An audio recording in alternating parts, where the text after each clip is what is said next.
Welcome to the March 26th, 2024 meeting of the Oshkosh Common Council. If the city clerk could please take the roll. Stevenson? Here. Bulow? Here. Hayes? Present. Esslinger? Here. Erickson? Here. And Ford is excused absent. Mughawar? Here. 6 present. We'll be led in the invocation tonight by Councilmember Stevenson, followed by the Pledge of Allegiance. We ask for guidance tonight as we begin this meeting. May all those who participate in our discussions and our decisions reflect the values that we cherish in this great city.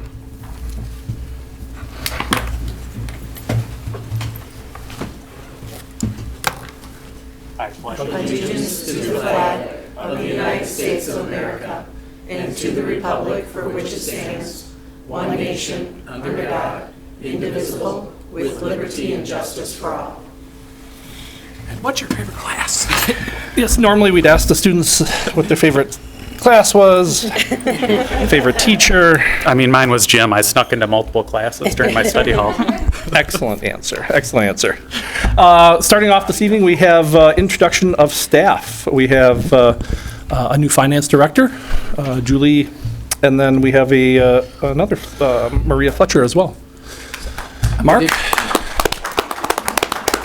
Well, good applause. That's a good start, Julie. It's my pleasure to actually reintroduce Julie to you. Ms. Comas is our new finance director. I introduced you to her 10 months ago as our assistant finance director. So Julie comes from down the hall, actually, because she's been with us 10 months and demonstrated, great working knowledge of municipal finance and really got to know members of our staff and certainly got some great mentorship from our outgoing finance director. And Julie was previously with the town of Grand Chute, and you know what a fantastic training ground Grand Chute is. I'm just doing a little plug there, but actually Julie and I never worked together in Grand Chute. She came quite a bit after I came there, but I'm familiar with what she learned there, and I think she's going to do an outstanding job for us here. So it's my pleasure to introduce Julie, and if she has any words to say, although she probably doesn't, but if she does, she's welcome to say those. I was going to say I was going to refresh you on my background, but I think he did that for me. So I am proud to be here. I enjoyed my first 10 months here. I think the finance department at the city is absolutely fabulous. So I look forward to continuing working with the finance department and the rest of City Hall and all of you. So thank you for the opportunity and happy to be here. Excellent. All right. Well, congratulations. I was just going to say congratulations on the new role, Julie, and welcome to leadership team. And now she has to fill 2 positions until she finds her replacement. We have one more introduction. I'm going to turn it over to Assistant Director of Public Works, Steve Godey, because our new employee, I just met myself, so I don't want to act like she's my old friend or anything. Julie's my old friend of 10 months, but we have a new employee here. All right. Good evening, Council. Yes. Please introduce Maria Fletcher, who recently joined the Public Works team as management analyst. She has experience in the banking industry before joining Howard University as a budget analyst. She has financial aid experience from working at Morehouse College in Atlanta and experience in international programming at Texas A&M. In addition, Maria was the founding director of the international programs at Idaho State University. So we've got a very diverse candidate here. Most recently, Maria served as the director of Titan Advantage program at the UW Oshkosh. She has a bachelor's degree from Howard University and a master's in public administration from Idaho State University. So please welcome Maria. That's it. Let's has questions for you. Well, welcome to staff and welcome to the city of Oshkosh here, right? I was just going to say, with all those schools, how do you possibly fill out a bracket for NCAA?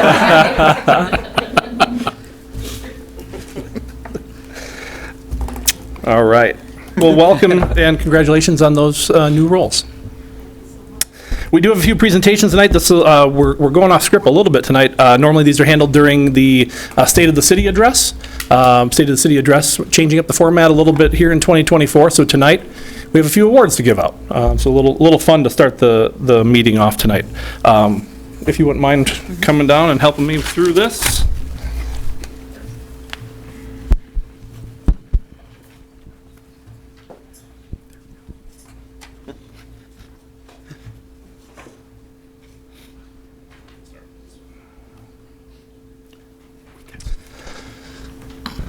First award this evening that we'll be handing out is the Environmental Leadership Award. The Environmental Leadership Award is presented on behalf of the Sustainability Advisory Board to an individual who has made an impact on environmental initiatives in Oshkosh.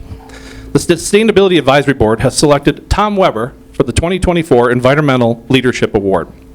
Tom Weber's passion for trees and gardening has led him to make substantial differences in the Oshkosh community. Seeing an opportunity during a discussion on how to address the barren street in their neighborhood, Tom, along with David Gurdon, started the Plant a Tree for Me program in Oshkosh. This program invited volunteers to plant terraced trees along streets where there were few or none. Tom was the founding member of the Southwest Rotary's Environmental Committee, as well as its longest-serving member. The committee's mission is to promote street tree planting and participate in garden-related activities. He also would plant tulips in the gardens at Parkview, the county nursing home where he volunteered many hours. More recently, Tom has been volunteering at the Tiny House Village, using his carpentry skills to assemble furniture for these sustainable dwellings. Additionally, Tom tours the city evaluating yards for curb appeal, engaging folks in long conversations about their exquisite yards. He then presents the annual Oshkosh Beautification Awards. His efforts at promoting flora throughout Oshkosh, trees, flowers, and more, have left a beautiful impact on our community. I want to thank Tom for his efforts. This evening, I believe Carlene Leatherman is here to accept the award on his behalf.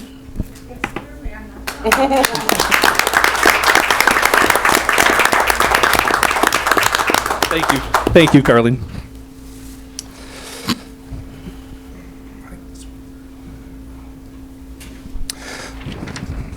So next up, we have the Community Partnership Award.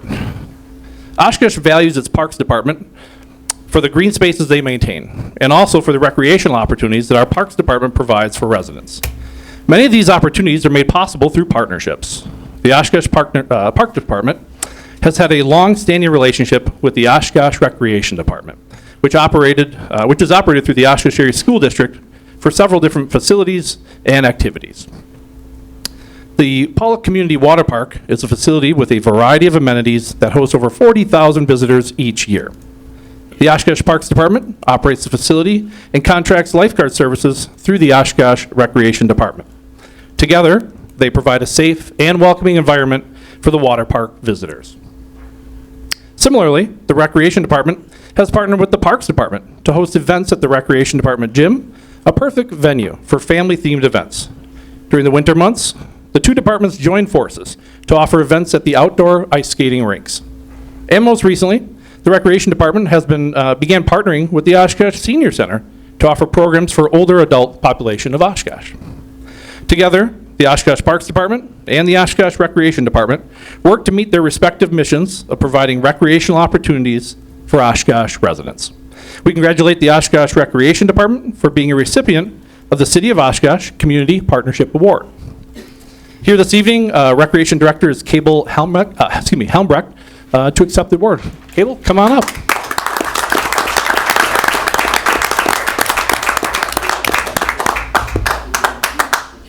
Anything you want to say? Go right ahead. On behalf of the Oshkosh Area School District and the Oshkosh Recreation Department, I'm honored to accept this award. It really starts with the top down with Director Maurer and his willingness to work with the Recreation Department. I think we've made a lot of positive strides and a lot of opportunities for the citizens of Oshkosh, and I'm really excited about those opportunities and more things to come. So I appreciate you guys honoring us with this award tonight, and I look forward to working with you in the future. So thank you very much.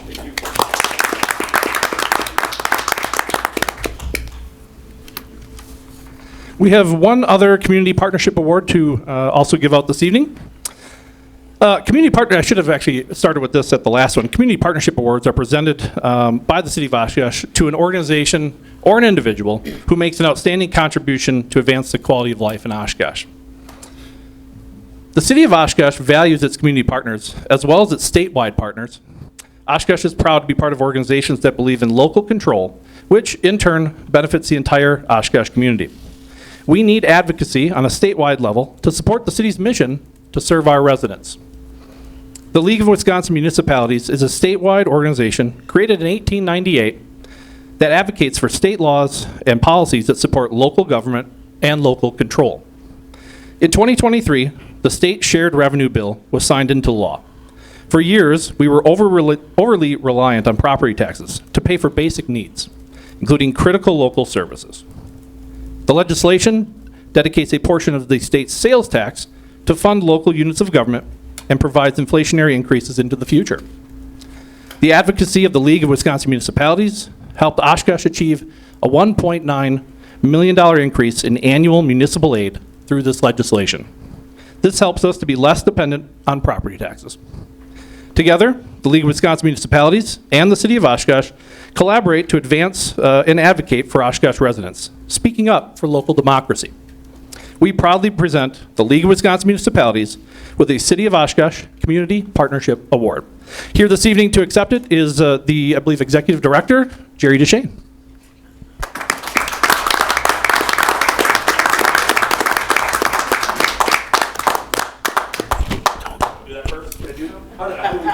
Whatever we need to do. Stand in the middle. Whatever you want. That's great. Thank you. I'm going to ask you to take another one when Tony's up here. Thank you very much, Mr. Mayor. I accept this award, but I do want to make it very clear. This happened because of advocacy of people like yourself, especially Mark Roloff, your city manager. Mark, for those of you that don't know, has been on the league board off and on for a decade, and has made a tremendous difference in this.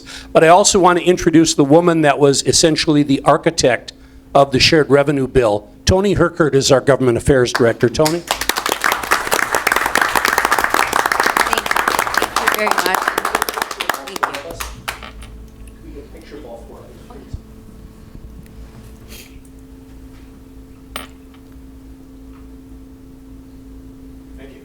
And I just want to say a quick thank you to Mark, to the league board, to Jerry. They hired me in 2021 to come in and try to do this thing that nobody else could do in 20 years. And it had its ups and downs, but we forged some partnerships with local government groups.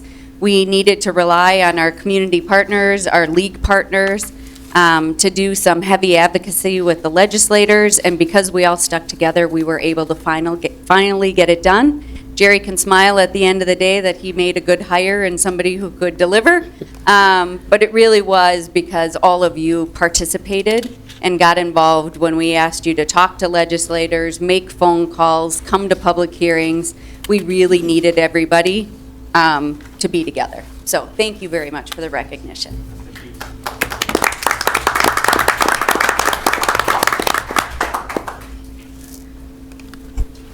Now we have a few citizen service awards to hand out. It's time to recognize citizens who've achieved significant milestones this year for their service on our boards and commissions. We're spotlighting 16 people tonight, and we'd like to thank all citizens who serve on the city's boards, our boards and commissions. Whether you've dedicated your time for 1 year or 20, or even 25 we've got on the list tonight, what you do is truly appreciated and helps our city council make better decisions. Without them and without you, we could not do our job. So again, thank you very much for your service. Here are Citizen Service Award recipients this year. Those receiving awards can come forward as I call your name, and then we'll take a group shot once we've got all of you up here. So reaching the first milestone, which is 5 years, we have Brad Brown from the Bike and Ped Advisory Committee. Come on up.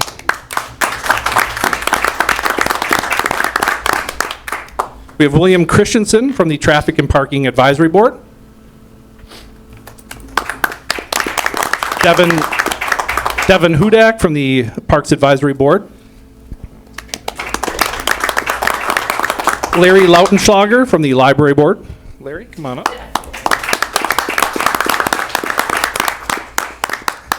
Becky Metz from the Parks Advisory Board.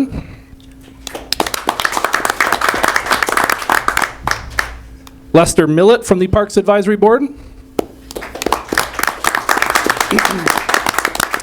Sarah Mulbauer from the Oshkosh Housing Authority. Thomas Perry from the Plan Commission. Barbara Schmitz from the Board of Zoning Appeals.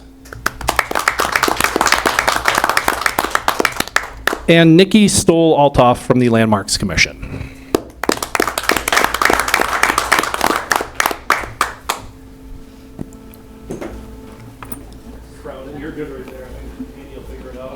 Maybe we'll slide over. Sure. Nice and cozy.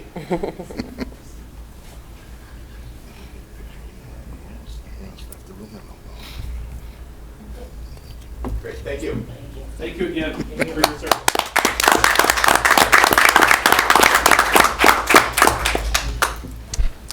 Reaching their 10-year milestones this evening, we have 3 individuals. Christine Melms-Simon from the Library Board.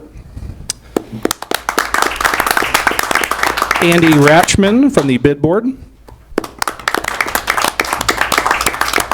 And Jean Thierman from the Public Museum Board.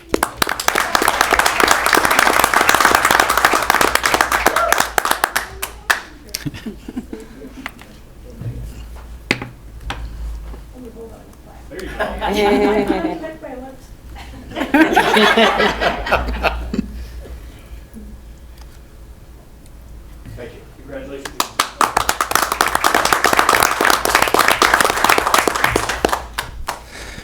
We have 2 individuals reaching their 20-year milestone in 2024. This is Tom Belter from the Redevelopment Authority. And John Shorzy from the Police and Fire Commission. And one final award this evening, for 25 years of service, Robert Weigert from the Oshkosh Police and Fire Commission.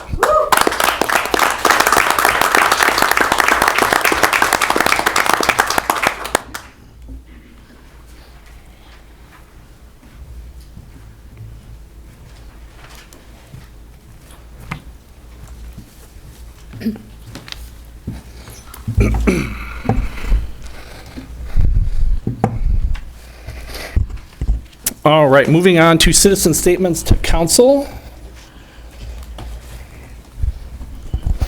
Just confirming, I do not have anyone registered to speak under citizen statements, so we'll move on to consent agenda.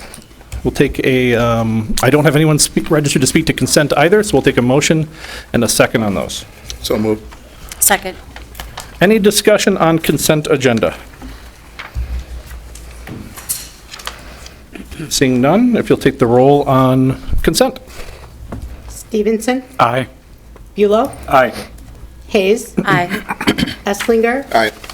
Erickson, Aye. Muglebauer. Aye. Carried 6. Next up, we have pending ordinances. Pending ordinance 24-150.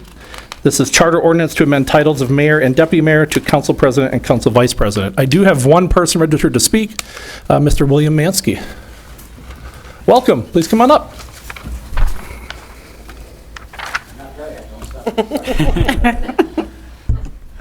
I'm not that mean. Close last time. Good evening. Here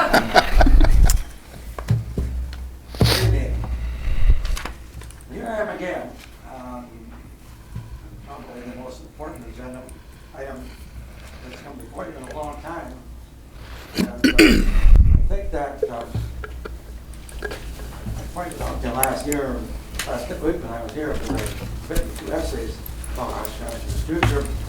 The first one I said was bad, the second one my teacher said I had to do a new one. And that time, and I'm glad I did, because it produced that in a few years, the city manager form of government, and things took off from there. Just take a look at what we have done. And in the last 46 years, we've had a mayor, and we have had we have had city manager form of government, and they've gone together beautifully with us. In the state of Wisconsin, we have 190 cities, and we have 415 villages. So that's 605 municipalities, Google says, and 10 of them are city manager form, and 9 of them are council manager form for the village. Now, that leaves 595 other organizations in the state that have mayors. People are used to the word. They understand it as being a part of the local government. And we are in that, and we have been doing that for 46 years. And you know, the old slogan is always the same: if it ain't broke, don't fix it. You're trying to do something here tonight that doesn't seem to be anything of very great importance. I tried to find out why the devil someone wants to change from the mayor back to his term of president, which didn't work. And I can't really find out, really, except some trivial things that say, well, they don't know who to talk to. Well, we've been that way for 46 years now. People found us. They found us, and they found the mayor, and one of them sits down in the legislature in Milwaukee and Madison right now, and so this is a big league city for city manager form of government. We're probably the largest of the 10. I've been trying to find out, but it looks to me like we are. This is the place where managers like to come. This is the kind, I've interviewed them when we were looking for jobs. They want to come to Oshkosh. Everything that they want is here. And they stay when they come. So, the city's working, it's working all along the board for everything that we've done. Now, nobody's demanding or even suggesting that we go back to the old name, which we had for 22 years. We had a president. People didn't like that. They didn't like the word. It wasn't in their line of thinking. We had all these other places all over had mayors. They're used to that, and the people are used to dealing with us under that. And we do it, and it's worked. We've done things, just think of the miraculous things that have been happening in this city. And it goes on and on and on. 30 years ago, they left Nina Kimberly Clark dead. They said, well, we're going to move our headquarters down to Texas, but that's all right. We're all Nina people, and we'll keep the faith. Well, 30 years later, they didn't. They were closing factories, and the management was gone, and they had a mayor form of government, and they didn't keep it.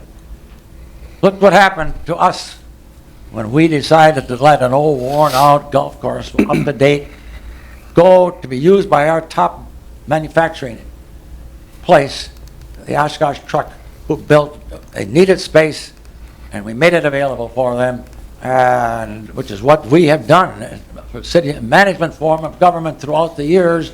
And they built that beautiful big building out there, and they're here, and they're staying here. And believe me, that was a magic thing to do. And look what it's done to Oshkosh Avenue. Who would have thought we would be on an interstate highway? And we are on an interstate highway, and one of the main exits is Oshkosh Avenue. And look at the development that's taken place since we freed up that golf course land. We have got financial institutions, we have got hotels, we have got restaurants, all building along Oshkosh Avenue, and that's land that the city used to own and had as a golf course, and what's become of it today. This form works, this government works, and there's no reason to change it back again. When people find out next year, when Pandora's box is open, if they start looking for who they're going to vote for mayor, because they're not following you today. This isn't getting any coverage that I can see, hardly anything in the paper, and I don't know anywhere else. But when they come next year to start looking for a mayor, and there isn't any on the ballot, if you pass this resolution, what are they going to think? We were harassed for the first 20 years by constant stress because the people tried to change all the time back to the mayor form of government. They wanted it. We won every time. We won all of those elections, but it was an uproar all the time. And that changed in 1978 when we changed it to have the city have a mayor and a management form of government. And that went on, and it worked for a lot of years, but still people were unhappy with the fact they didn't elect that mayor. And so 20 years ago, we said, okay, we'll let you elect the mayor. And now Mr. we have Mansky? hardly any dissent that I can see. Mr. Mansky, I hate to cut you off, but you've gone over your 5 minutes. Okay, a few minutes. If you could just wrap it up, please. I'll wrap it up. Just remember next year, when they look for people to blame for not having a mayor anymore, we can take them, show the picture of you out in the hallway, it isn't there yet, and say, these are the people who started it.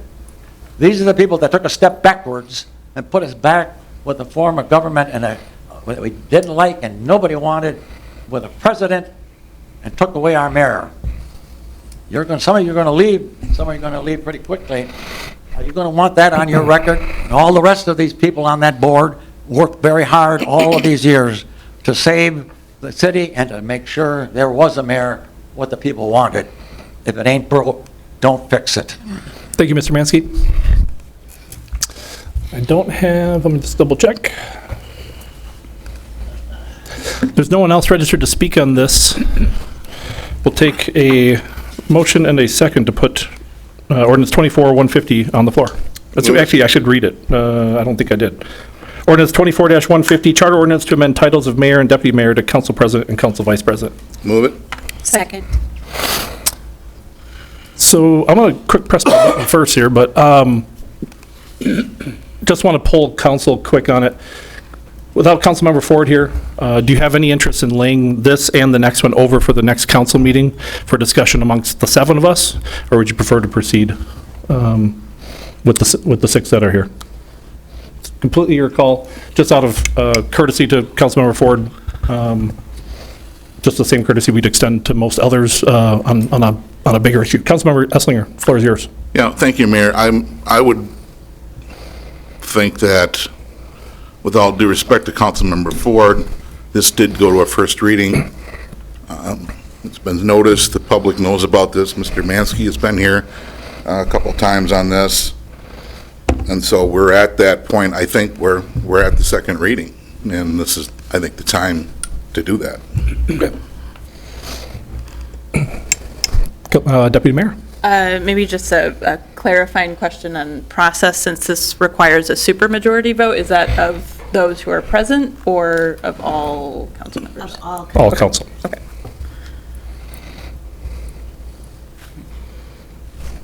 Seeing as there's no other comments, I'm going to make a motion to lay over ordinance 24-150 to the next regularly scheduled council meeting on April the 9th. I'll second. Any discussion on laying over?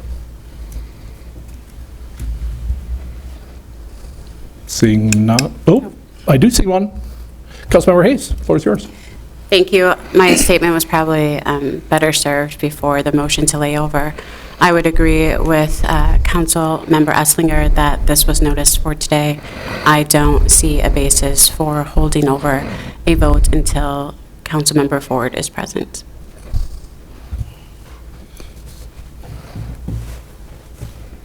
I see no others. If you'll take the roll on laying over 24-150. Stevenson? Aye. Bulow? No. Hayes? No. Esslinger? No. Erickson? Aye. Mughawar? Aye.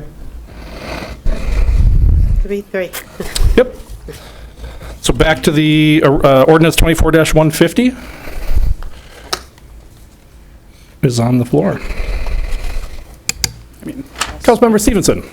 I'll speak on it if nobody else is going to. Yeah, this ordinance, I've gone back and forth on a ton of times, and I really appreciate the gentleman's comments tonight, because I think they're one of the big rationales to not pass this forward. I've also heard some on the opposite side of wanting to bring this forward. I guess at the end of the day, I am a city manager form of government guy. I deeply believe in our form of government. Regardless of how this vote goes, I do think that we need to do a better job communicating what each position is, what each position does to the public. And just a quick glance, I know looking at our website, I think maybe on that front page, we could probably do a little bit more of just having a brief discussion or synopsis of this is the city manager, this is mayor, council president, whatever you want to call them. This is council, and these are the duties. So that's what I can say. The big takeaway I got from this is that people are confused on what a lot of people do. And, at some point, that's a little bit of the nature of government, but people don't pay a ton of attention to what we do, but it's important, and it's important for our electorate to know what everybody's roles and duties are up here. So I really have no idea how I'm going to vote this way tonight. I'm the first one up voting, so we'll see what happens. Again, I can definitely see both arguments on both sides. I see merits in both pro or con on this. Councilmember Bulow. Thank you. like Councilmember Stevenson, obviously, I can totally understand a lot of the rationales for and against this. So without a clear-cut, obvious answer to me, I did what I will always do when things are difficult, is I process through conversation. So I've had conversations over the last month with a lot of different citizens from a lot of different demographics. And I came out with a lot of different answers. Some of them vehemently, passionately for changing it to president. Some of them vehemently, passionately to not change away from mayor. Some of them saying, well, whatever we do, it should go to referendum, since that's was 20 years ago. And a lot of them said, don't care, just get stuff done, please. But they didn't use the stuff word. And so with all of those different passionate viewpoints, I think if we made a change, and I am going to be voting in the negative on this, because if we made a change, we would need a strong communication effort to communicate what we did and why. And if we don't do that, we still need a communication effort of what our management style does. Like Stevenson said, we have there's always going to be confusion on local government. I get emails saying, hey, can you do this? No, that's not something I have power to do. So then I direct them to the people that do. I don't think that's going to change for the mayor versus city president, or council president, not city president. The only last thing I'll say is, much like when I was in the university and trying to get my education, I relied on YouTube quite a bit. And so I YouTubed a bunch of videos, and a lot of the council manager videos that I would see about how it's supposed to work referenced mayor.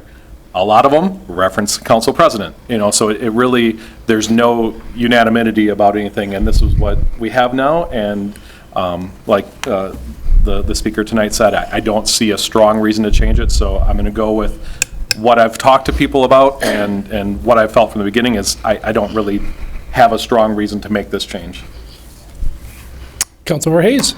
Thank you. I took a similar approach to my position on this matter. One was, the same, similar to Attorney Mansky. What is the basis for the name change, and is it a compelling basis to change it?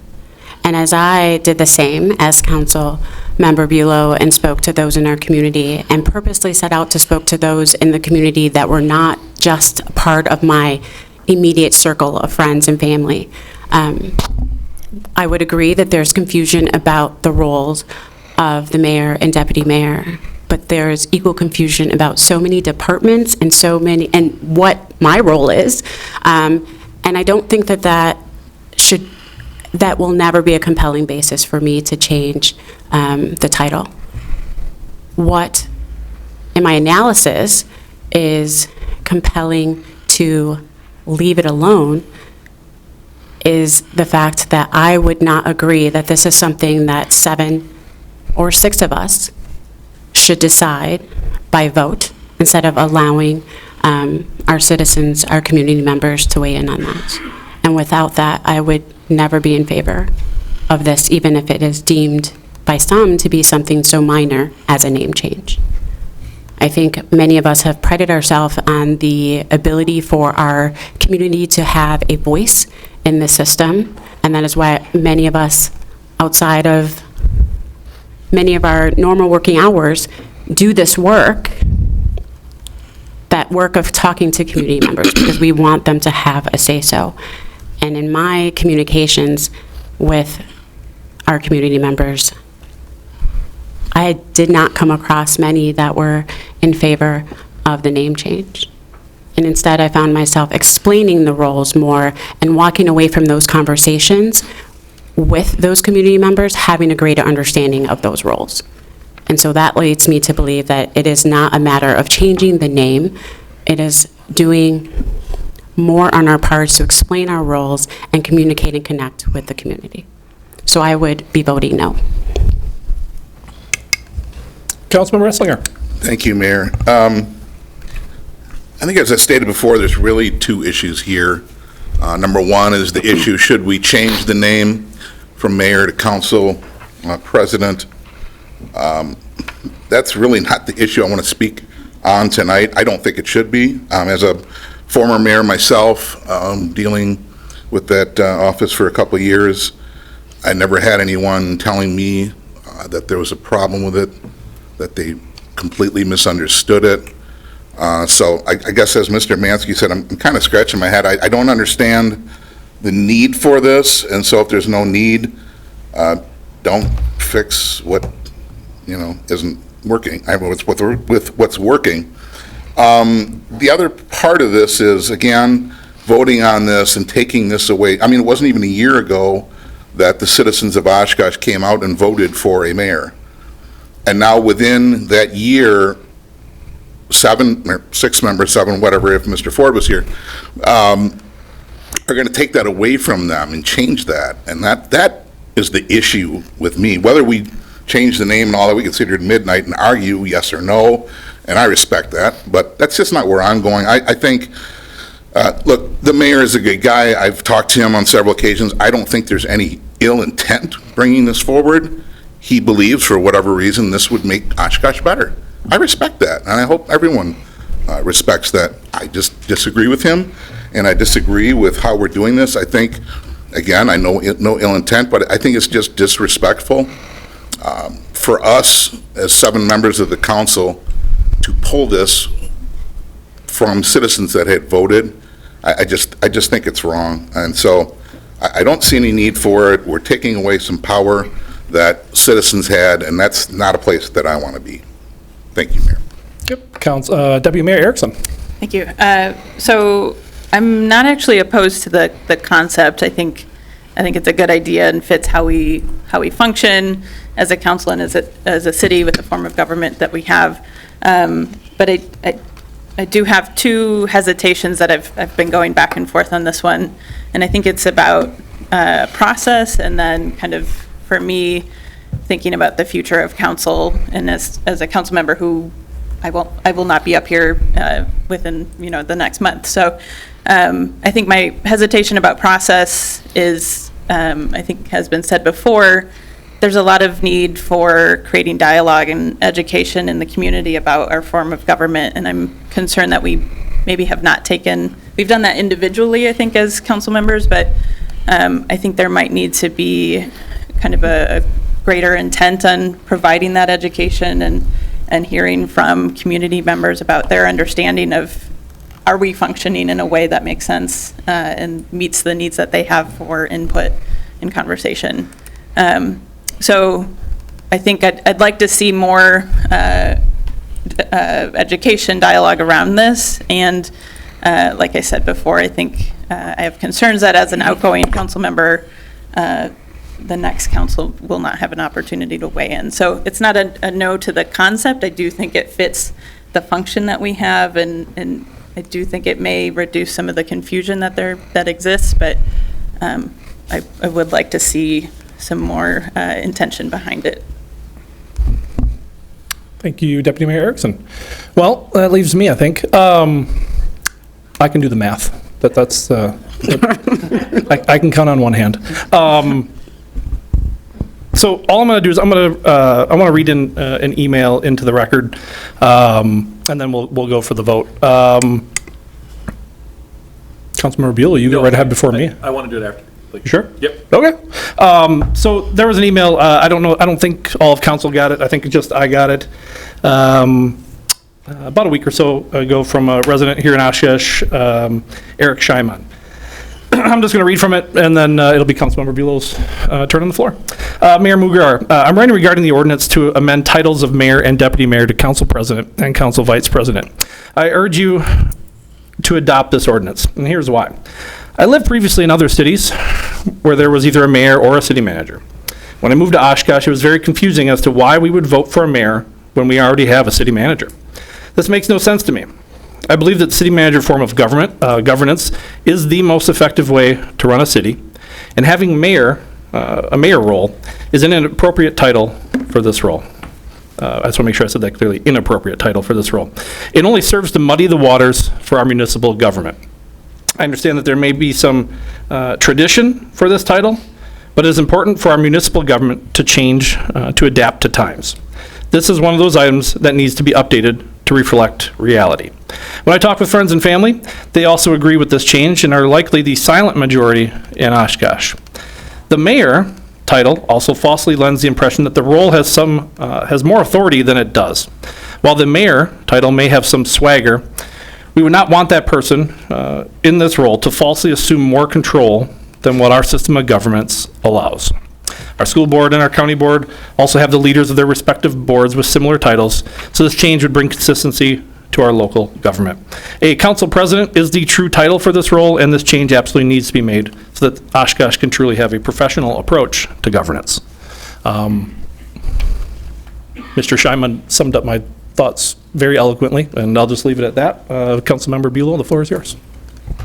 No, the only other thing I wanted to say is, because I do think we need to do more education on this topic, I thank you for bringing this forward, because this gives us a platform to have this discussion in public and do the education. And I do agree with Councilmember Esslinger that I don't think, obviously, anything was ill or malfeasanced by this, but I really do appreciate you bringing this forward so we can have this discussion.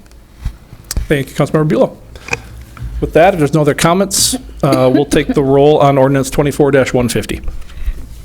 Stevenson? Aye. Bulow? No. Hayes? No. Esslinger? No. Erickson? No. Mugawauer? Aye. Lost 4-2. Do we even need to call for 24-151, or can we just pull it? You should, yeah, pull it Okay. by consensus. Is that clear enough for your minutes? It's pulled. Okay. Seeing that ordinance 24-151 is directly tied to 24-150, I'll move to pull 24-151 from the agenda. Let's second that. Any discussion on that? If we could take the roll on pulling 24-151. When ready. Stevenson? Aye. Bulow? Aye. Hayes? Aye. Esslinger? All right. Erickson? Aye. Mugawauer? Aye. Carried 6. On to new ordinances. Ordinance 24-152, this will be no action taken this evening on this. Ordinance 24-152, add bus loading zone on Algoma Boulevard in front of Reed Elementary School. This is just the first reading. Ordinance 24-153, amends sections 6-3, 6-8, and 6-19 of Chapter 6, pertain to limit on number of animals and commercial kennels. Again, first reading only. First reading ordinance 24-154 approves zone change from suburban mixed-use district to suburban mixed-use district with a planned development overlay for property located at 555 South Washburn Street. Plan Commission recommends approval. And first reading on ordinance 24-155, approve text amendments to the zoning ordinance. Plan Commission recommends approval. I have no one registered to speak on any of those last four. Moving on, we'll go to ordinance 24-156. This is the second reading. This is the first reading, but we're going to, staff recommends waiving the rules and adopting on first reading. Amend section 20-13 of the City of Oshkosh Municipal Code pertaining to lead service line replacement. Again, staff recommends waiving the rules and adopting on first reading. Do I have a motion to waive the rules and adopt on first reading? So moved. Second. Any discussion on waiving the rules? Councilmember Esslinger. Mayor, maybe this is more of a question for legal staff, but I would like to really discuss this before I decide if I want to waive the rules on it or not. I mean, how do I know if I want to waive the rules if I don't know if I'm in favor or not? You can discuss it, but you have a motion on the floor right now about waiving the rules. So that motion would have to be We can withdraw them. acted on, yeah, or withdrawn. We could act or withdraw the motion, and then it is a agenda item, so we can discuss it before any action. And my concern is, and most of the time, I think every time that there was a motion to waive the rules, I've been in favor of. This is a little bit different than, this is kind of a weighty issue, if you will. Requirements from the staff and from the federal government, state government, local government now to come into people's homes and with lead piping and such. And, you know, it does come with some relief, financial relief, but I'm not sure that we've done a good job in expressing to the community what this is. And I know it's been on the agenda, I get all that, but again, I'm uncomfortable waiving the rules with something that I don't know if the public has not been abreast of this. I think that's why we have two waivings. So I guess I'm not gonna vote in favor of waiving the rules, but, you know, in the end, after discussing it, it might be that I think it's something that we should do, if that makes any sense. So right now, we have a motion and a second to waive the rules, and that's the discussion topic in front of us. That was kind of my question, was can we only discuss the waiving? Okay. Yep. Do you still want the floor? No. Mr. Mayor? Yep. Mr. Godey can explain why these, because we don't often recommend waiving of the rules. There are some time considerations, which is why staff is recommending that. So if Mr. Godey... If you'd like to, give us your reasoning, or help us understand the reasoning for waiving the rules tonight. Certainly, the time crunch on this is we are scheduled to close on the loan through the DNR. It's a safe drinking water loan funded through the bipartisan infrastructure law on April 15th. The DNR needs all of our paperwork, updated ordinances, and everything in a couple of weeks ahead of that to prepare all the closing documents and get us through that. We need that funding in order to be able to start getting it out to the property owners and homeowners that are impacted by our construction projects that have currently started. The new rules are going to dictate that if the water services are not lead-free within 90 days of one side becoming lead-free, you're not eligible for the funding. So that is the new time clock that's being kicked in by this grant or this loan that we're getting that is going to put us under a very tight timeline. Our contractors have started early because of this very mild winter and spring that we've had. They're going to start replacing those public sides either this week or next week. That's going to start the clock on the residents only having that 90-day time frame. So we want to try to get this through because there are a lot of people that are hesitant to pull the trigger and be on the potential hook for that full funding amount if they don't know that funding, or they're not going to be eligible because of some caveat that comes forward yet that we don't know about until that loan is closed.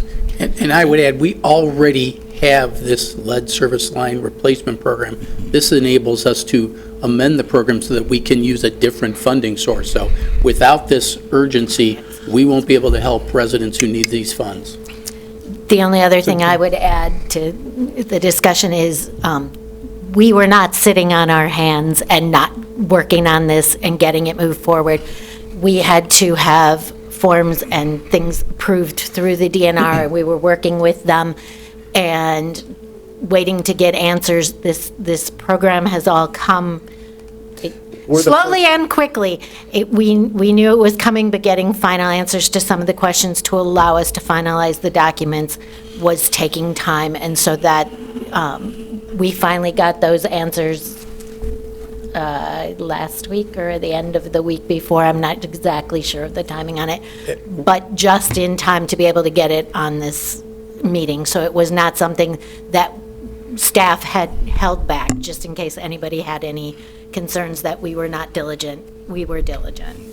And to clarify or expand on that, it's not even the DNR. This is the first program. We are the first group in the state to be trying to get this lead service line program pushed through with the safe drinking water and bill funding. The DNR is trying to get answers from the federal government and through everything on this, and it's taken time. It was supposed to be available last July.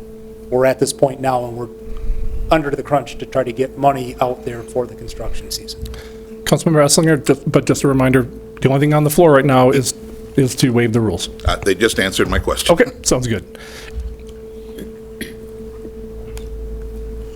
I see no other comments. If you'll take the roll on waiving the rules to adopt on first reading. Stevenson? Aye. Buelow? Aye. Hayes? Aye. Esslinger? No. Erickson? Aye. Mughawar? Aye. Carried 5. So back to the floor is ordinance 24-156. This is to amend section 20-13 of the City of Oshkosh Municipal Code pertaining to lead service line replacement. So moved. Second. Discussion.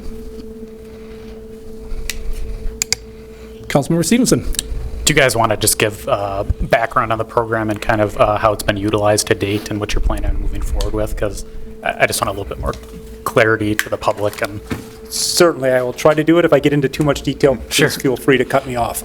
But the prior program essentially was a 50% reimbursement program, meaning the property owners would pay the contractor they selected off a pre-approved list.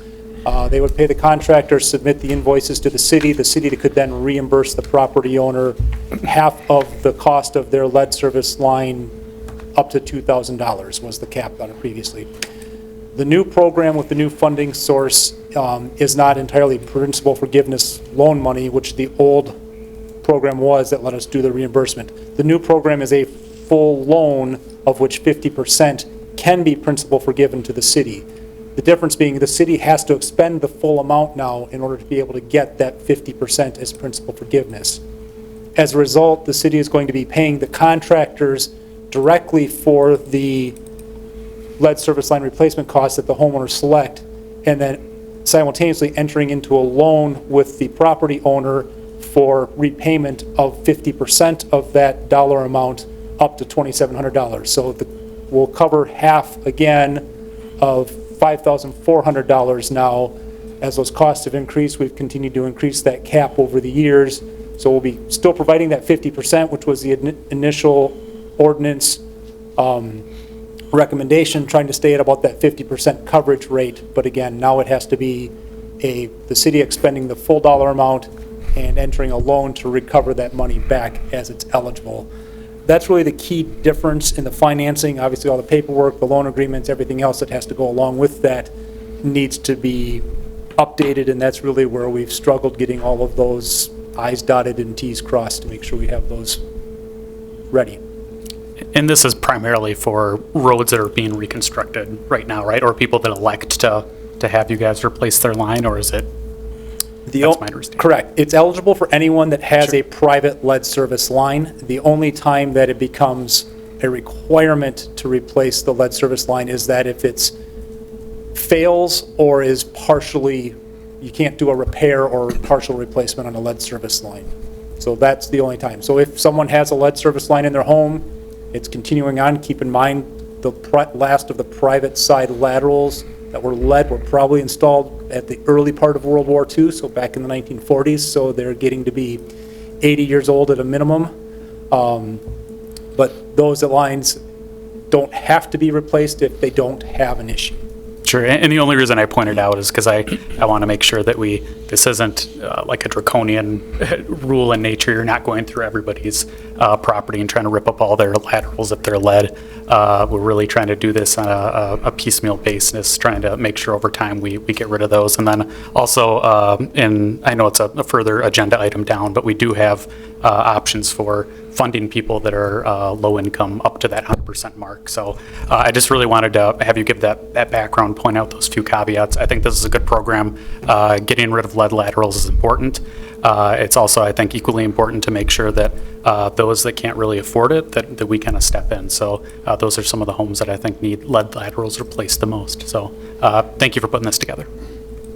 City Attorney? Yeah, I just, Councilmember Stevenson touched on what I was going to touch on is we've been talking about this kind of as one thing. It's actually two ordinances and a resolution. The first ordinance makes changes to the plumbing code. The second ordinance makes changes in the water chapter. All of the changes in both those cases are based on model ordinances that we had received through the state. And then the resolution is updates to the current policy. So just to clarify why we have three things in front of you. Councilmember Esslinger. Thank you, Mayor. Mr. Godey, help me understand, so a resident on their own could do their own analysis, get a plumber and see if they had a lead line? Yes. And so if their road is not being reconstructed, and could they be part of the program to have it redone even though their road is not being reconstructed? Yes, they could elect to have it done on their own. The only caveat on that is going to be it needs to be coordinated with the city, because if the city's portion is still lead, they need to coordinate with us so that we can make sure our side can be replaced as lead-free within that 90-day window. Okay. So it's just a coordination issue, but we will work with them to allow them to get it done, yes, and they would Okay. be eligible for the funding. So do we know beforehand if a road is being reconstructed? You were talking about that, the dates when we know we had lead piping. So if a street is being redone, do we already know if the city has lead piping? And if we're redoing that and we're going down the road and we see that the lateral, the property owner's lateral is lead, I would assume, am I assuming then at that point in time, they get notified that they must swap that out, even though there's nothing wrong with their lead line? Right now, we're trying to get in ahead of time. That's part of the inspections that we've tried to do ahead of the project. So we try to get in there. We were trying to get in last summer and fall already to identify the projects for this year to let people know so they could have more time to plan for that lead. If we could see lead coming up through the floor and up to the meter, to try to let those people know that they have that.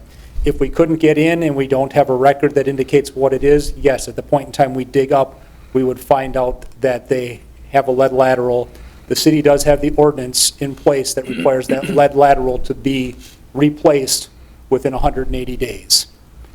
That's Even though there's nothing wrong with it? You said before that if there's nothing wrong with that lead line. It's been disturbed, that increases the lead release from the pipe and increases the health risk to the people residing at that house. So the city has the ordinance that once it's disturbed, it has to be fully replaced. And we don't allow the homeowner to do any osmosis remediation? It needs to be replaced. That's how the ordinance has been since 2017. So then, truthfully, this is not really a voluntary thing. This is, if it's shown as the road, if your road is being reconstructed and you have lead, you are going to be required to fix that. Once it's disturbed, yes. Oh, okay. All right, thank you.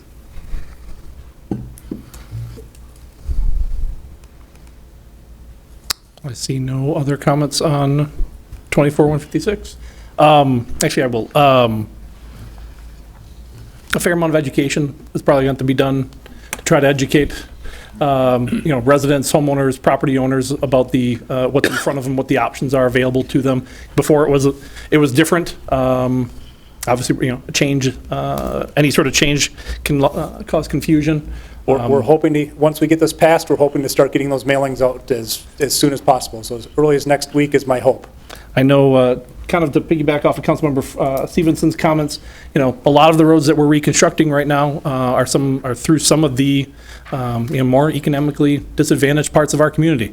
Having a loan program available to them takes that burden, at least takes the burden of how are they going to fund this required replacement. It does take a small burden off of those homeowners, those property owners' shoulders. Obviously, there's still a financial piece to it that has to be completed, but that allows them the ability to pull the trigger and get that done, so that those homes, those properties are no longer serviced by lead, and that's a good thing. So appreciate you guys' efforts. I know, like you said, it was hurry up and wait approach, but appreciate the efforts, and I'll be supportive. So if you'll take the roll on 24-156. Stevenson? Aye. Bulow? Aye. Hayes? Aye. Esslinger? Aye. Erickson? Aye. Mughawar? Aye. Carried 6. Ordinance 24-157, amend Chapter 28 of the City of Oshkosh Municipal Code pertaining to water to reorganize the chapter, create an article pertaining to rates and charges within the ordinance, and create an article providing for a lead service line replacement financing program. Staff recommends waiving the rules and adopting on first reading. I'll take a motion and a second to waive the rules and adopt on first reading. So moved. Second. Any discussion on waiving the rules? Seeing none, please take the roll on waiving the rules. Stevenson? Aye. Bulow? Aye. Hayes? Aye. Esslinger? No. Erickson? Aye. Mughawar? Aye. Carried 5-1. Original ordinance 24-157 to amend Chapter 28 of the City of Oshkosh Municipal Code is back on the table. I'll take a motion in a second. So moved. Second. Discussion on this? I see none. If you'll take the roll on 24-157. Stevenson? Aye. Bulow? Aye. Hayes? Aye. Esslinger? Aye. Erickson? Aye. Mughawar? Aye. Carried 6. Now on to new resolutions. New resolution 24-158, adopt updated lead service line replacement policy. I have no one registered to speak. I'll take a motion in a second. So moved. Second. Discussion on this? I see none. Please take the roll. Stevenson? Aye. Bulow? Aye. Hayes? Aye. Esslinger? Aye. Erickson? Aye. Mughawar? Aye. Carried 6. On to Resolution 24-159, approve amendment to TID number 43, TIF Development Agreement with the Mill on Main Phase 1 LLC. So moved. Second. Any discussion?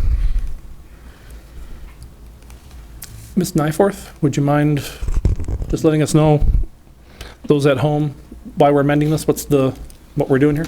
Absolutely. A couple weeks ago, City Manager Roloff and I actually went to Middleton to visit with the developers of the Mill on Main, which is just along the east side of South Main Street, along the Fox River and Pioneer Drive, just to meet with them, just to kind of see how the project was going and as far as planning for when they would start construction. So in talking with them, they confirmed that they are still on track to start construction this fall.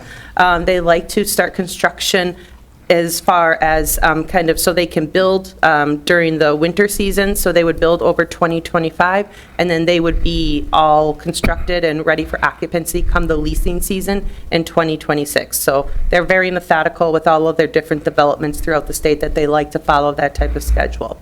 The reason for the delay has largely been to, they're working with different lenders to look for favorable lending terms. They indicated that they had all their approvals from the DNR, they have them all from the city, and have raised the capital. So they really are looking to make sure that they have terms where the project is feasible, and they assured us that they are looking at still completing all 3 phases. So, City Manager Roloff and I had a great discussion with them, and we do believe that it is their intention to still develop here, and we do really think that they will bring a great product here to the city.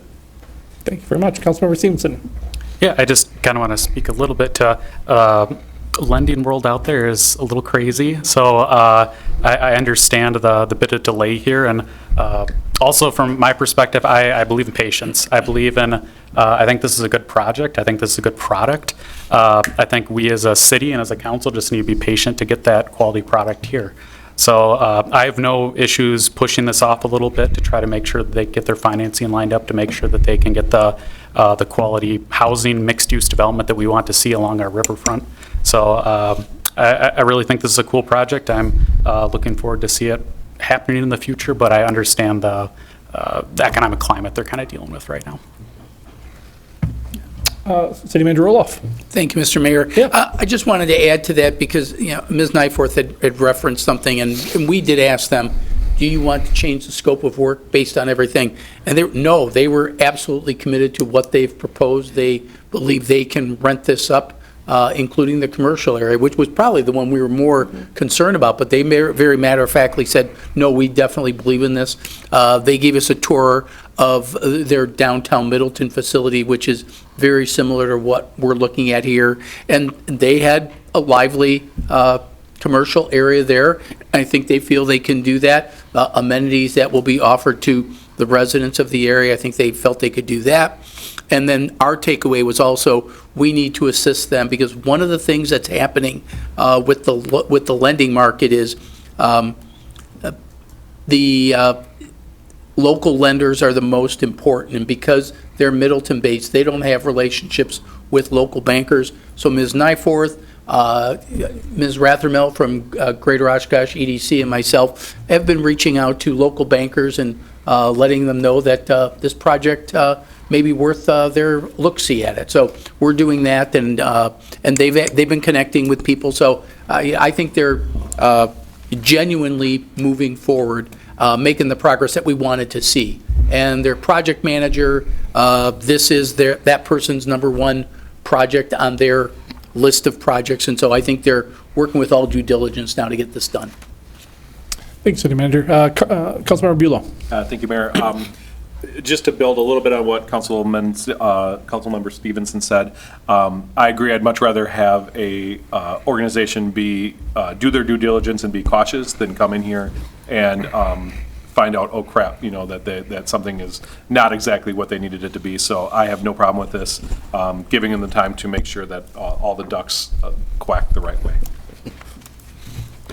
Sorry, I'll be. I don't know how you're going to follow that one, but Councilman Stevens. Sorry, I just, one last comment before I get off. I do want to make note that the way the city structures their TIFs, we're not on the line for any money right now. They don't get development incentive until after they're built. So just wanted to reiterate that to the public, that until those units are physically there is when they would start collecting any sort of incentive that we've agreed to give them. So just, that's my last thing. No, it's a good clarification. Appreciate that. I see no other buttons pressed. If you'll take the roll on 24-159. Stevenson? Aye. Buelow? Aye. Hayes? Aye. Eslinger? Aye. Erickson? Aye. Mughawar? Aye. Carried 6. Next up, Resolution 24-160. This is approved TID number 29, TIF Development Agreement with Theta Care, Inc. I do have 2 speakers registered to speak on this evening. We have John Durda, followed by Matt Wiley, both with Freighter Theta Care. If you'd like to come on up, anybody? Looks like John was first technically, but either one of you can go. Welcome. Thank you. Thank you very much. We are here to answer any questions you might have on where we're at. We appreciate the opportunity to come and request this assistance, but and really appreciate the back and forth we've had and been able to get to this point. So we're here. If there's any questions, concerns, I'll address those. Sounds good. Why don't we take a motion in a second on 24-160 to put it on the floor? Move it. Second? Any discussion for us or questions for the gentleman? Councilmember Buelow. City Manager Roloff, as I mentioned this morning, I just wanted to be ready to, I've had a couple people reach out to me and say the words corporate welfare or some misunderstandings around this. So just talking to that site and how this, the remediation would have to happen either way, floor is yours. Thank you. That is a very common question we get in terms of the purpose of these TIFs, but up and down the Fox River, we have a long industrial legacy that left a legacy of environmental contamination.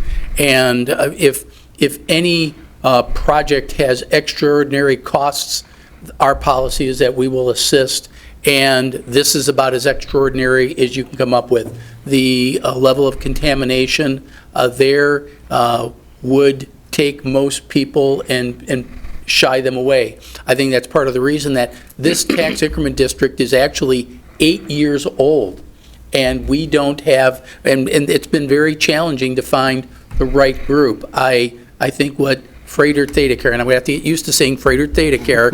I don't know if you guys are Freighter or Theta Care guys, but Freighter Theta Care, they're willing to take a large part of this site, make it taxable.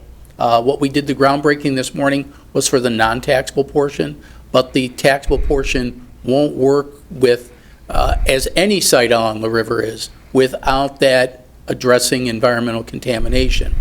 In the unique case of Freighter Theta Care, they purchased the property at market rate from a private party, private transaction.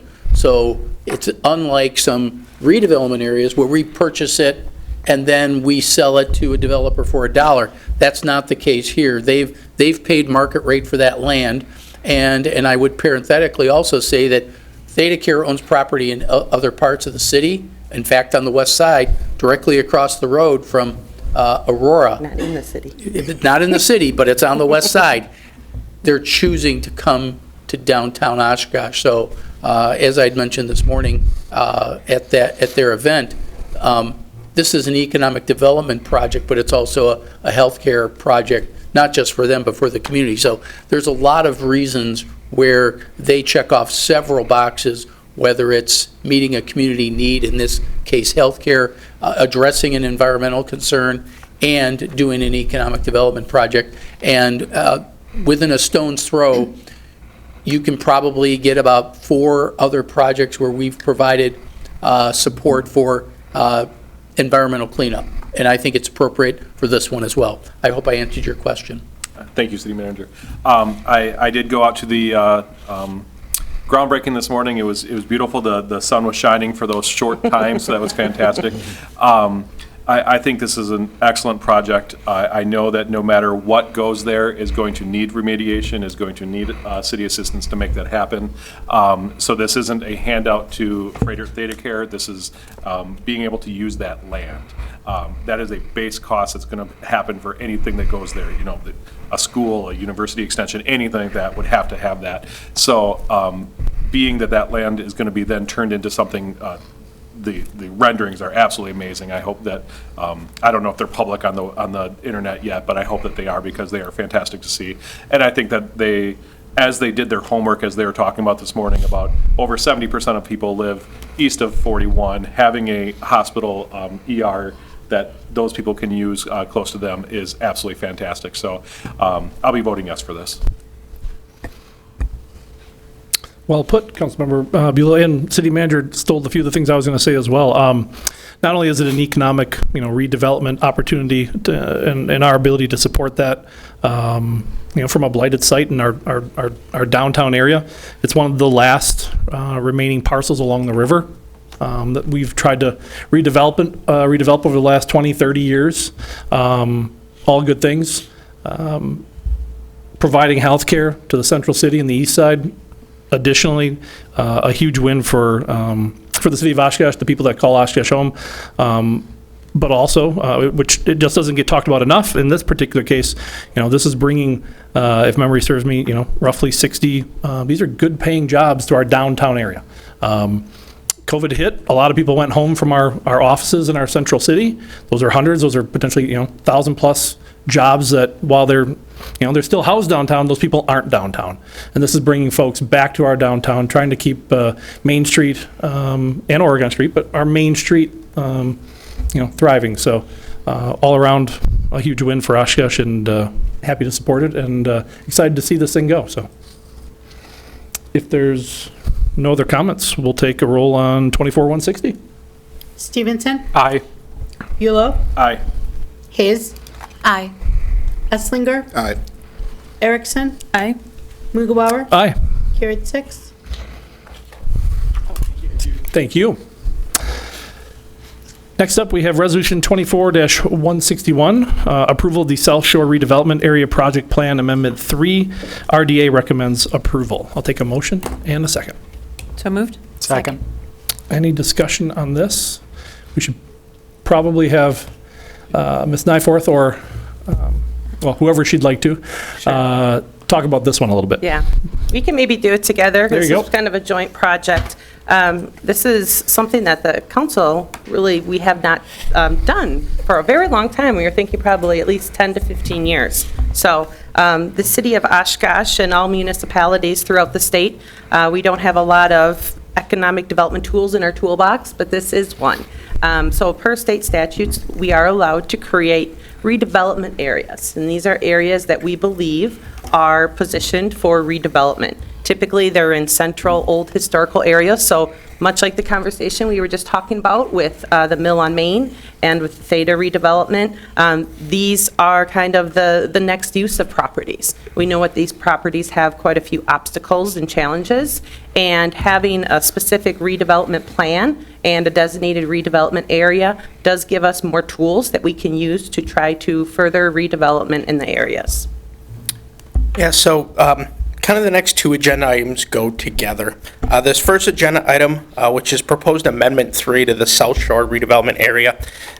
As we've done a lot of work in the Sawdust District Master Plan, the RFP for the redevelopment area of the 2L project we spoke about previously, the next step in moving that redevelopment forward in that area is to adopt a redevelopment district. However, some of the area that is in what we now call Sawdust District was previously, in the early 2000s, included in the South Shore redevelopment area.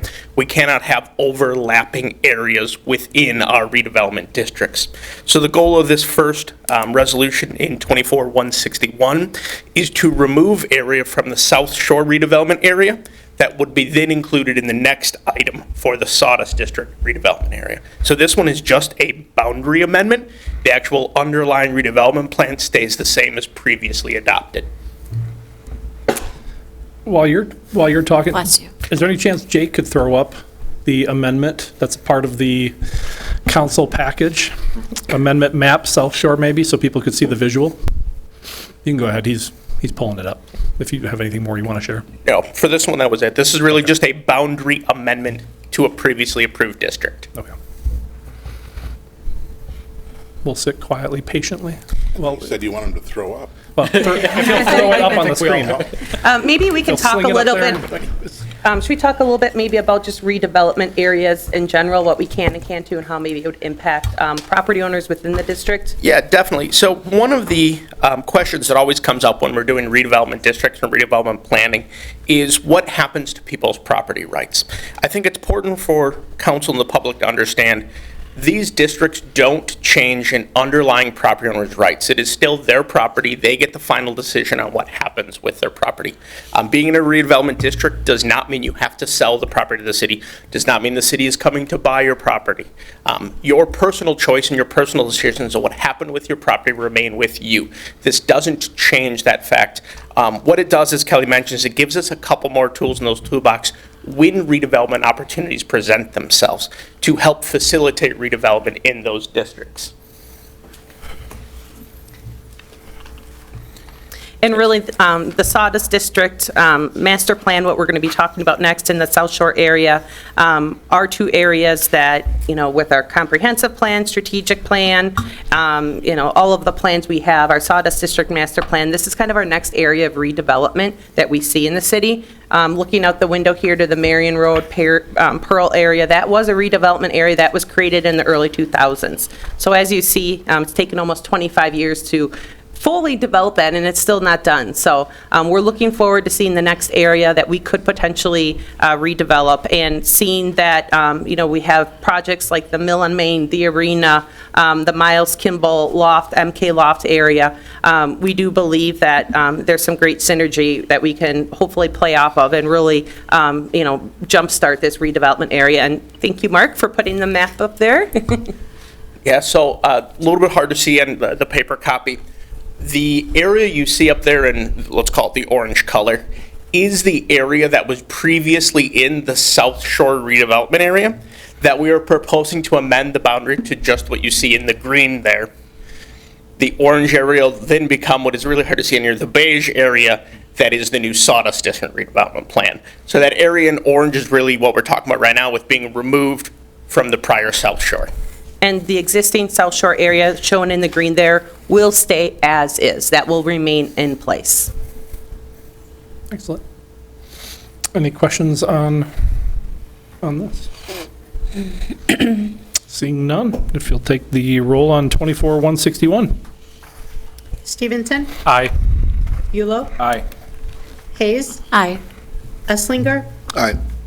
Erickson? Aye. Mughawar? Aye. Carried 6. Resolution 24-162, approval, I should have let you say carried 6-0, right? I cut you off there. I did say that. Oh, did you? Okay. Carried 6. There you go. Resolution 24-162, approval of Sawdust District redevelopment area project plan. RDA recommends approval. Take a motion in a second, please. Move it. Second. Discussion on this. Ms. Nyforth, would you like to share comments on this one too? Absolutely. So this is the brand-new redevelopment area that we are proposing to create. Like I said, this really came off of when we did the Sawdust District Master Plan. We had that really nice visual that we've been using quite a bit as far as promote redevelopment in the area. And then also, when we did do a Sawdust District Master Plan, we used the master plan as really kind of the basis to create the area where we see redevelopment happening in our Sawdust District, south of the Fox River, along Lake Winnebago, coming into the corridor on South Main Street. Thank you, Mark. And we really, looking along it, we are focusing quite a bit on South Main Street specifically, and then to the very west, we do go over to Nebraska slightly, just north of 9th Ave. So with this, we did have, quite a bit of dialogue with some residents in the area. We did host an open house. We did have a RDA meeting. And so really what we try to do is really talk and educate and, let folks know that, this does not take away any rights, like Mark had mentioned before, and really try to explain, long-term. This is a long-term plan. This isn't going to happen tomorrow. It's going to be at least 25-plus years like we've seen out here. But we do need to look ahead, and especially looking right now where we already have projects, the Mill on Main and hopefully the Pioneer in that area. We hope that some of these larger projects, the anchor projects, will have a positive impact on some of the surrounding areas, and that's where the redevelopment area can really make an impact. Councilmember Bulow. So my question is, you had the open house, and in our notes, it says that you had about 30 people in attendance. What was the overall feeling, feedback from residents that lived around there? I would say just more curiosity. What does this mean? We haven't had a redevelopment, district in this area before. Some folks that did receive a letter, they were in South Shore, so they understood that they were already in South Shore. They just wanted to know what that meant, if they were switching over to districts. And once again, not every parcel is included in it. But per state statute, we do have to notify per certified mail every property within the boundary, but that doesn't mean specifically, your property was blighted. So it's just more curiosity. They wanted to learn what it meant for them. A lot of it, kind of just what Mark explained earlier, what does it mean to them as a property owner? Awesome. Yeah, as Kelly mentioned, I think kind of the overall theme, and this is common for this type of activity, is per state statute, we have to send certain certified mailing letters. And for most properties, you get that certified mailing letter and you go to worst case scenario, what is going on with this property? So I think our open house was an opportunity to discuss with residents and property owners, what does it actually mean? Yeah, the letter says your property is in an area that is being blighted, but what does that really mean for you? And that's where having the opportunity to explain to them, it doesn't mean that the city's coming and buying, you can't use your house, you can't use your business. It's really a designation under state law that if or when redevelopment takes place, there are opportunities put in place.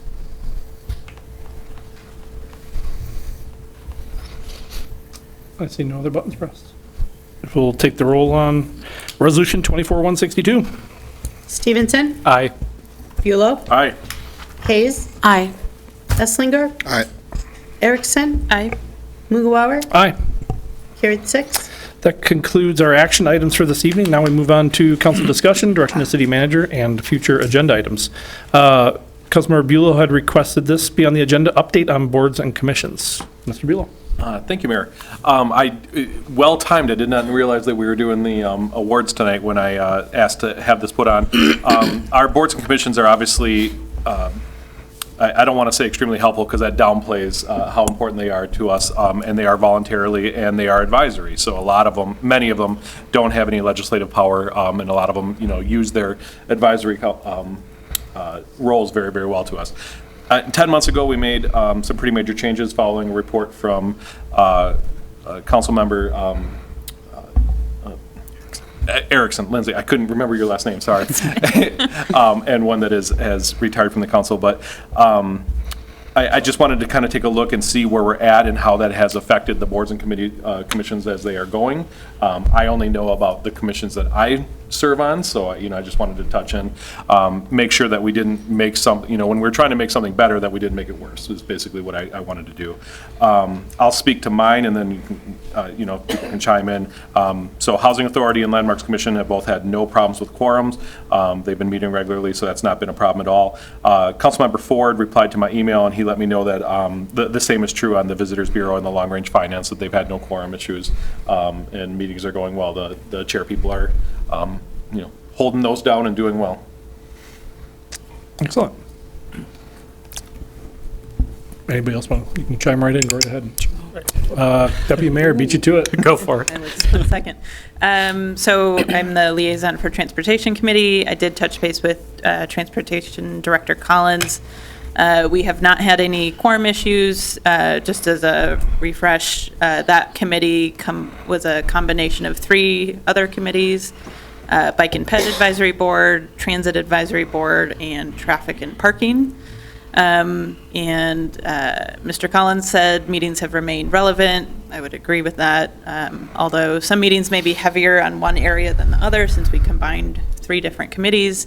I've heard from staff and committee members that the new committee, it seems that the time is used efficiently.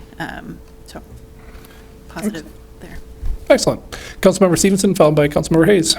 Yeah, so another one, Museum Arts and Culture, new board, kind of affected by our changes, I think has gone very well.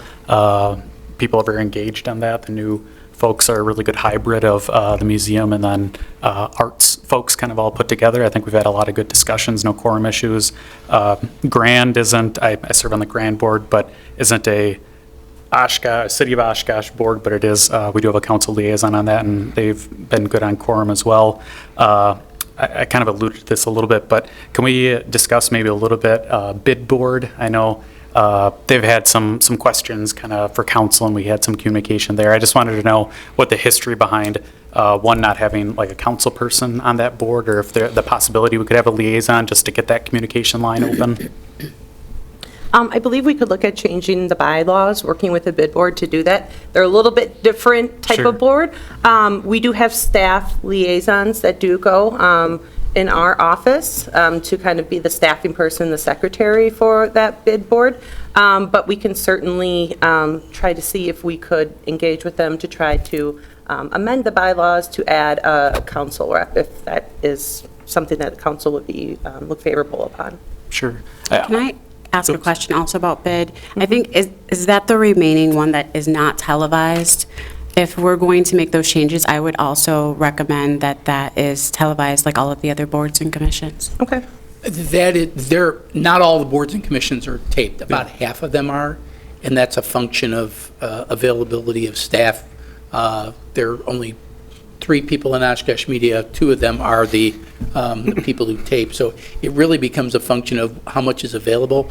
The last committee I think we added was DEI, and we felt we had enough capacity given the monthly nature. But there are multiple boards and commissions that don't have that capability. 8 in the morning is, or 7:30 in the morning, I think, is when. 8 o'clock. 8 o'clock. 8 o'clock's when the bid gets together. So that is a bit of a challenge. But there's other boards and commissions that aren't taped either. Again, we did an analysis a couple of years ago of the demands, the amount of time it takes, and right now, after adding DEI, we're at about at our limit before we would need additional staffing to get that done. I would still like that to be considered. In my discussions with those in the community, that has been a concern. I think also when we were speaking about ARPA and the amount of in-kind funds that the city provides, that sparked interest to people about exactly what is happening and what's going on there.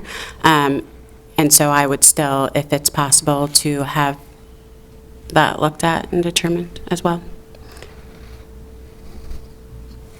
And then, Councilman, did you have anything else on your? On my own button? It's yours if you wanted to. You can keep going right along. Sorry, I didn't think that Councilmember Stevenson was finished. No, right? I think you covered. I guess I just would throw in that, no, I think staff does a good job being a conduit for that, but the bid being one of those more important kind of downtown-centric organizations, I think they're the last important organization that doesn't have a council liaison kind of attached to it, and I think having that connection up here will do some good. So.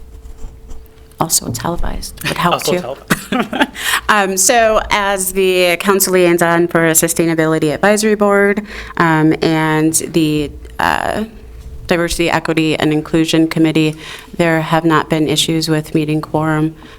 Just a reminder, the Sustainability and Advisory Board is the only one that came forward requesting and kind of deviation from the recommendation of 5.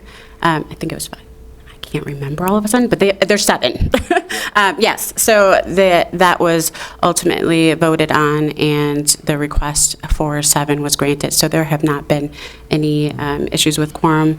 That is one of that. Actually, the 2 that I'm on, they are very efficient, and things get accomplished So I'm very happy and proud to be a part of those two.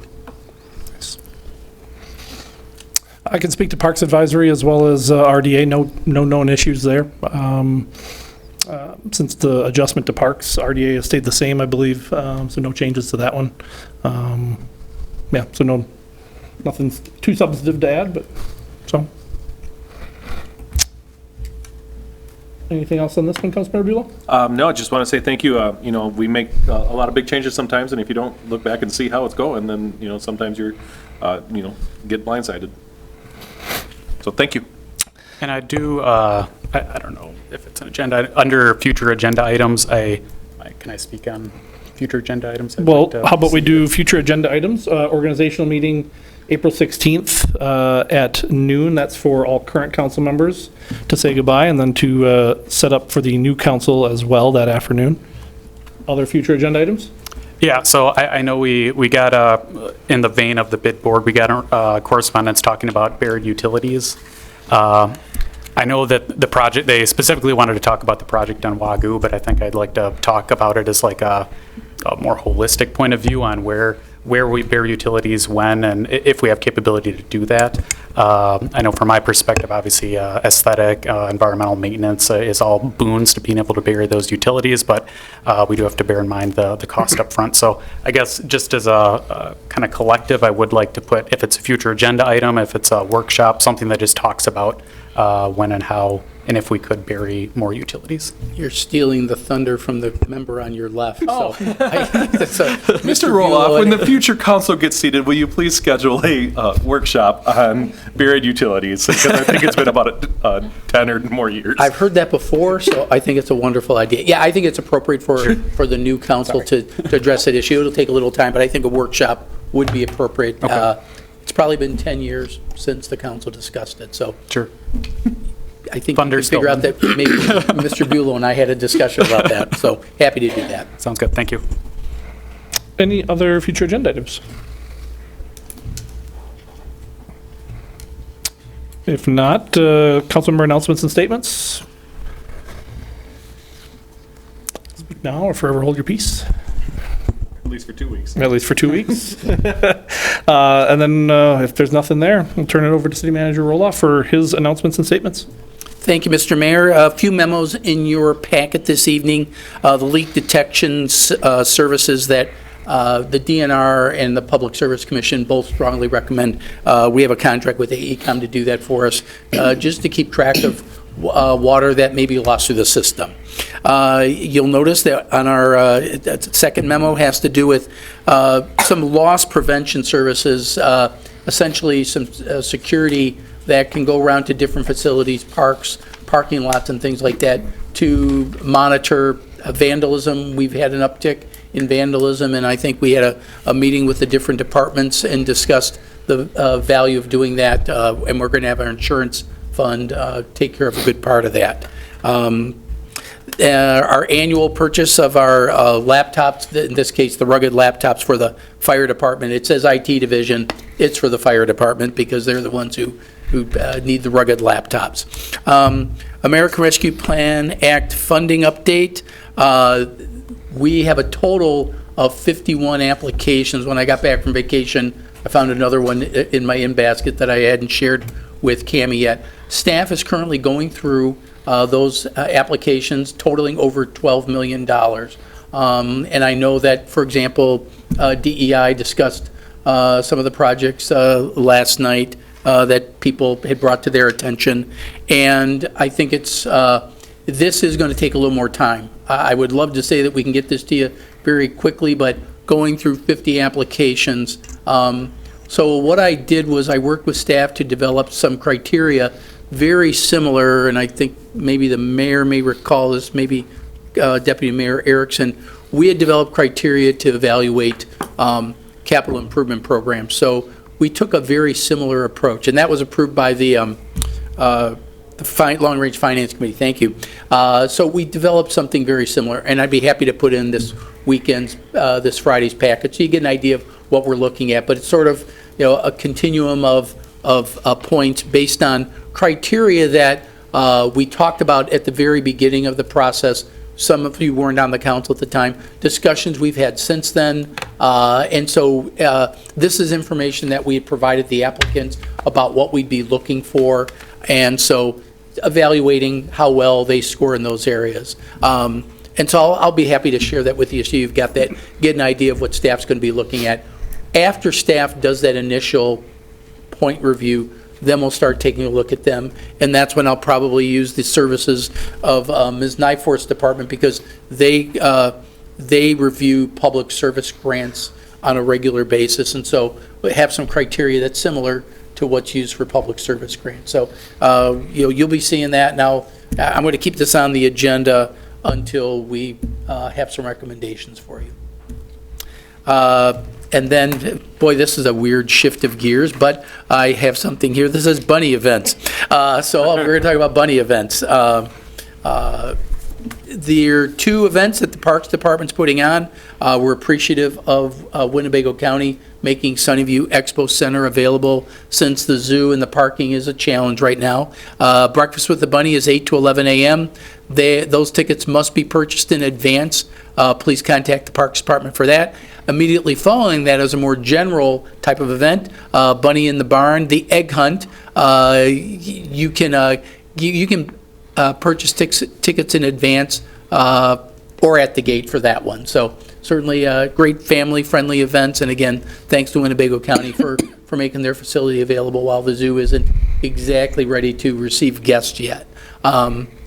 And outstanding issues, I have that in the packet, and I'm certainly happy to answer any questions on any of those items I just mentioned. Before I take a motion to adjourn, City Clerk, would you like to give one last public service announcement regarding an event that's occurring next Tuesday? Sure. We will have a election next Tuesday, and we currently have our early absentee voting continuing this week. We will be there every day till 4:30. Friday, we'll be there all day, even though City Hall is closed. We will be there, and we will be open till 5 p.m. So.